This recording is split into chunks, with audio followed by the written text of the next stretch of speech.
Hello বন্ধুরা, good morning. তো সকালবেলা উঠে আমি প্রথমে কি বিশেষ কাজ করে তারপরে নিচে নামি, মানে অন্যান্য রান্নাবান্নার কাজ, অন্যান্য সংসারের কাজ করি, সেটাই তোমাদের সাথে শেয়ার করবো। আর তোমরা বলো যে দিদি কী বিজনেস করো, কীভাবে কী প্রোডাক্ট যায়, তো আজকে তোমাদের সেটাই দেখাবো যে কীভাবে প্রোডাক্ট যায়, কীভাবে আমি প্যাকিং করি, সেটা তোমাদের সাথে শেয়ার করবো। চলো, এটা করার পর তারপরে কিন্তু আমি সংসারের সব কাজ করি।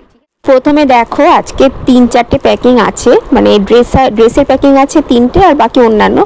তো কিছুটা তোমাদের মুহূর্তে তার সেটাই শেয়ার করছি। দেখো, এইভাবে পুরো লিফলেটগুলিকে আমাদের প্রিন্ট আউট করে বার করে নিতে হয়। তারপরে কিন্তু এইভাবে প্যাকিং, যে কুরিয়ারে প্যাকিংয়ের ব্যাগ আছে তার মধ্যে ভরে তারপরে কিন্তু বিলটাকে ভেতরে ঢুকিয়ে এবার কিন্তু এভাবে প্যাকিং করি আমি। তো এইরকমভাবে 3টে কুর্তি কিন্তু প্যাকিং করব। তারপরে আরও হোম ডেকর জিনিসপত্রগুলো আছে, সেগুলো আর তোমাদের তুলে ধরিনি, এইভাবেই প্যাকিং হয়, সেটাই তোমাদের দেখালাম। এই দেখো, এই কুর্তিটাও এখন প্যাকিং করব। আমাদের কিন্তু ওয়েস্টার্ন ইস্টার্ন দু রকমেরই কিন্তু আইটেম রয়েছে আমাদের প্রোডাক্টে। তো এরপর আমি কাজ করছিলাম আর ও আমার কম্পিউটারের উপর আমার কম্পিউটারের কাজগুলো করে দিচ্ছিল। তারপর বাইরে বেরিয়ে দেখি দুজনে মিলে খেলা করতে করতে এখানে স্ট্যাচু হয়ে দাঁড়িয়ে আছে। পুরো মনে হচ্ছে দুদিকে দুটো স্ট্যাচু, পুতুল ছানা। ওদের নিয়ে একটু খেলাখেলি করে তারপর কিন্তু নিচে নামলাম। আর নিচে নেমে দেখি মা নেই, মা গেছে ছাদে পুঁই শাক তুলতে।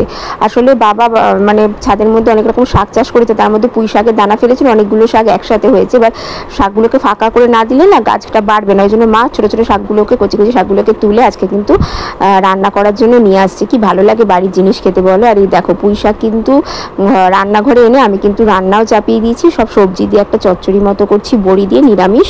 আর এখানে দেখো কত ডিম। কেন বলো তো, এই ডিমগুলো আসলে আমাদের কাজে লাগে, কারণ সকাল বিকাল আমাদের ডিমটা সব কিছু হলেও ডিমটা লাগে, সে রুটির সাথে হোক, ভাতের সাথেই হোক। আর এদিকে বাবা এনেছিল সকালবেলা চিংড়ি মাছ, মাছের মাথা, তার সাথে পাবদা মাছ। এগুলো প্রায়ই আনা হয়, কেননা বাবা আড়তে যান, তো আড়তে গেলে একবার বিভিন্ন রকম নিয়ে আসেন। তো চিংড়ি মাছ দিয়ে করে ফেলেছিলাম, পটল দিয়ে আর চিংড়ি দিয়ে, আলু দিয়ে, পটল চিংড়ি যেটাকে বলে আর কি। তো সেটা রান্না করছিলাম, মা হেল্প করে দিচ্ছিল। আর এই ধরনের রান্না হলে আমি বেশি করি আর মা তার সাথে সাথে হেল্প করে দেয়। সকালের দিকটা মাই পুরোটা সামলে নেয়, দুপুরটা মোটামুটি আমি। এবার দেখো, এখানে হচ্ছে পাবদা মাছের ঝাল, তার সাথে সাথে কিন্তু এখানে মাছের মাথাগুলো ভাজা হচ্ছে। আর আমি না এই সমস্ত কিছুর মধ্যে মাছের মাথা দিয়ে ডাল খেতে খুব ভালোবাসি। এদিকে কিন্তু পটল চিংড়িটা নাবিয়ে ফেলেছি, আর এইদিকে মাছের মাথাটাকে ভালো করে কষিয়ে নিচ্ছি। এবার ডালটা দেখো হয়ে গেল আমার। এই মাছের মাথা দিয়ে ডাল হলে এই দিয়ে আমার খাওয়া হয়ে যায়। এরপর কাজটা সেরে, তোমরা তো বলছিলে যে কি করে তুমি ভিডিও করো, কখন সময় পাও, তো এইসব কাজটা সেরে পুজো দেওয়ার পর আমি কিন্তু ছাদে চলে আসি। তো যখন ছাদে ভিডিও তোলার থাকে তো এসে দেখো ভিডিও তুলছি। বৃষ্টি শুরু হয়ে গেছে বন্ধুরা, ভিডিও বানাতে প্রচুর বৃষ্টি পড়ছে, তো তার মধ্যে দেখো ভিডিও বানাচ্ছি। এবার ঘরে চলে যাব, তো চলো দেখতে থাকো, সঙ্গে থাকো আমার ব্লগটা। বেশ বর্ষাকালের প্রায় আভাস থাকলেও কিন্তু আকাশটা লাগছিল শরৎকালের মতো, কেননা হালকা কোথাও নীল, কোথাও বা পেঁজা তুলে ভেসে বেড়াচ্ছে। পুরো আলো ছায়ার যেন খেলা চলছে, তার সাথে ঠান্ডা শীতল হাওয়া। তারপর সমস্ত কাজ সেরে নিচে এসে ভাতের থালা ভালো করে বেড়ে এবং বিভিন্ন পদ দিয়ে সাজিয়ে নিয়েছিলাম, কারণ ফটো তুলতে হবে, ওটাও আমাদের একটা ব্যাপার, যে কি আপলোড করবো একটা বিষয়বস্তু থাকা দরকার, তাই জন্য সাজিয়ে নিয়েছিলাম। যদিও এইভাবে সাজিয়ে আমরা খাই না।